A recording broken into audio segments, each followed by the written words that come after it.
Hello dear viewers. आपको मेरे channel learn science with Kiran में खुश आमदीद। अगर तो आप मेरे चैनल पर न्यू हैं और साइंस स्टूडेंट हैं और किसी ऐसे चैनल की तलाश में हैं जिससे आपके साइंस के तमाम कॉन्सेप्ट्स इजीली क्लियर हो जाएं, तो आप मेरे चैनल को लाजमी सब्सक्राइब करें, क्योंकि हम लोग साइंस से रिलेटेड ही वीडियोस अपलोड करते हैं इस चैनल पे और करेंगे इंशाल्लाह। ओके, अब आज हम लोगों ने बात करनी है एंडोक्राइन सिस्टम की।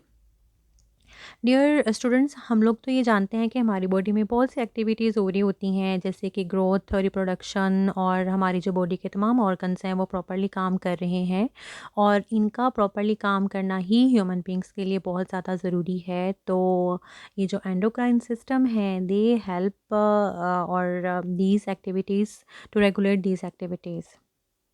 एंडोक्राइन सिस्टम सिस्टम का मतलब आपको पता है कि ग्रुप होता है। सो एंडोक्राइन सिस्टम में बहुत से ग्लैंड्स होते हैं और हर ग्लैंड स्पेसिफिक केमिकल्स, जिन्हें हम लोग हार्मोन्स कहते हैं, वो सिक्रीट करते हैं। सो ये हार्मोन्स जो हैं वो स्पेसिफिक फंक्शन परफॉर्म करते हैं। डियर स्टूडेंट्स, आपने हार्मोन की डेफिनेशन अच्छी तरह याद करनी है कि hormones are the certain chemicals which are secreted by glands. Okay, अब हम लोग बात करते हैं एंडोक्राइन ग्लैंड्स की कि एंडोक्राइन ग्लैंड्स होते क्या हैं। स्टूडेंट्स, हमारी बॉडी में एंडोक्राइन ग्लैंड्स के साथ साथ एक्सोक्राइन ग्लैंड्स भी मौजूद होते हैं। अब इन दोनों में डिफरेंस क्या है वो हम लोग देखते हैं। एंडोक्राइन ग्लैंड्स जो होते हैं ये डक्टलेस ग्लैंड्स हैं, मतलब ये कि जो हार्मोन्स इन ग्लैंड से सिक्रीट होंगे वो डायरेक्ट ब्लड स्ट्रीम में जाएंगे। डक्ट नहीं है, सो जो हार्मोन्स हैं that will be release directly in the blood. Whereas exocrine जो ग्लैंड्स हैं, एक्सोक्राइन डक्ट ग्लैंड होते हैं और ये डक्ट के थ्रू ही रिलीज़ करते हैं अपने हार्मोन।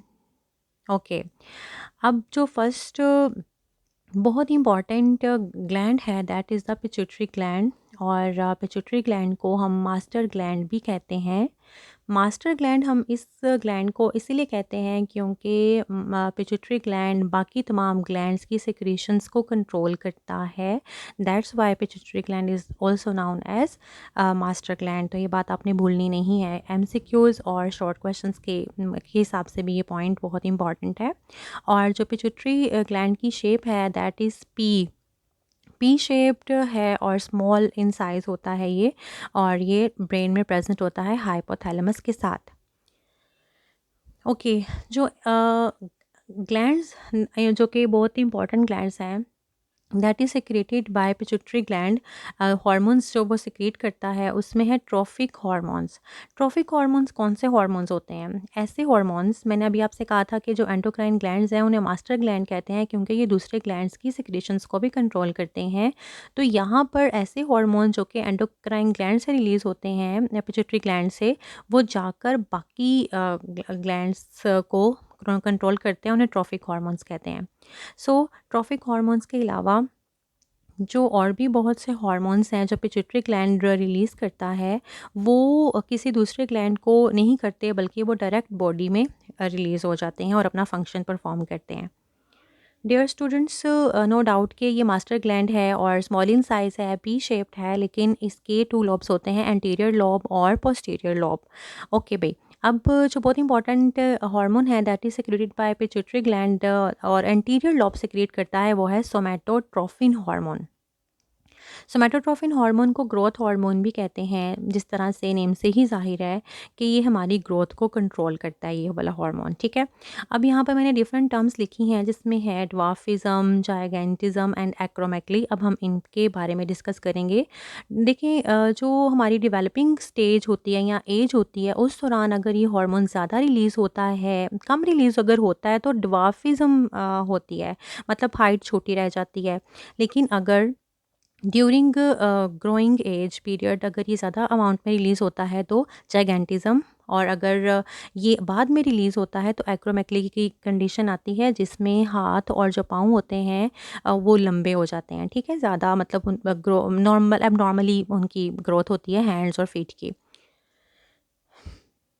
ओके, अब हम लोग बात करते हैं थायराइड स्टिमुलेटिंग हार्मोन, एक दूसरा हार्मोन जो कि एंटीरियर लोब से ही सिक्रीट होता है, और ये ट्रॉफिक हार्मोन है क्योंकि ये थायराइड ग्लैंड को स्टिमुलेट करता है कि वो हार्मोन जो है वो सिक्रीट करें।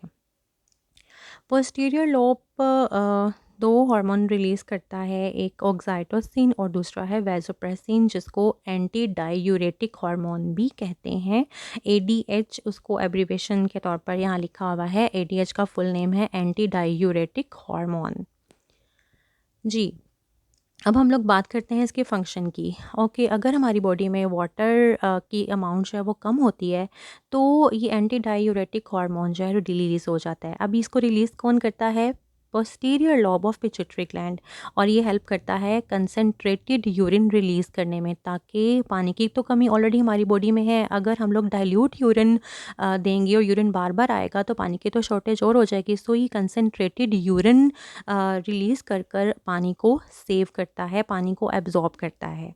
ठीक है, और इसके अलावा एक और कंडीशन भी होती है जिसमें हमारी बॉडी में जो वाटर होता है उसकी अमाउंट, समटाइम्स इट हैपन्स कि हमारी बॉडी में पानी की अमाउंट ज़्यादा हो जाती है। तो उस कंडीशन में क्या होता है? उस कंडीशन में ये होता है कि ये जो हार्मोन है, दैट पोस्टीरियर जो पार्ट है इसका, पिट्यूटरी ग्लैंड का, वो इस हार्मोन को सिक्रीट नहीं करेगा उस कंडीशन में जब हमारी बॉडी में पानी की मिकदार ज़्यादा होगी, तो इसकी सिक्रेशन रुक जाएगी। सो ये बहुत इंपॉर्टेंट पॉइंट्स हैं डियर स्टूडेंट्स, जो कि आपको याद रखने हैं कि कौन सी कंडीशन में एंटी डायूरेटिक हार्मोन रिलीज़ होता है और किस कंडीशन में ये रिलीज़ नहीं होता। ओके, और इसके अलावा ये जो हार्मोन है उसकी और भी बहुत सी हैं, जिसमें हम लोग देखते हैं कि समटाइम्स इट हैपन्स कि जो डायबिटिक पेशेंट्स होते हैं ना, वो ज़्यादा यूरिन, आपको पता है कि मतलब रिलीज़ कर रहे होते हैं। तो इसकी रीज़न ये होती है कि जो एक्सेसिव लॉस ऑफ वाटर हो रहा होता है जब, और वो कंडीशन ये होती है कि जो पिट्यूटरी ग्लैंड होता है उन पेशेंट्स का, वो एंटी डायूरेटिक हार्मोन रिलीज़ नहीं करता, जिसकी वजह से जो लॉस ऑफ वाटर है वो ज़्यादा होता है। और ऐसी कंडीशन जिसमें pituitary gland anti diuretic hormone release नहीं करेगा और बार बार कोई भी पेशेंट जो है वो उसको यूरिनेशन का प्रॉब्लम होगा, बार बार यूरिन उसको फील होगा, तो उसको हम लोग कहते हैं कि ये डायबिटीज़ इंसिपिडस की कंडीशन है। ओके, द नेक्स्ट हार्मोन ऑक्साइटोसिन है। ऑक्साइटोसिन हार्मोन जो है वो मिल्क की इजेक्शन के लिए ज़रूरी होता है। ओके डियर स्टूडेंट्स, अगर आपको इससे कुछ सीखने को मिला है और आपको ये वीडियो पसंद आई है, तो आप प्लीज़ इस चैनल को सब्सक्राइब करें, वीडियो को लाइक करें और इसको शेयर भी करें। Thank you.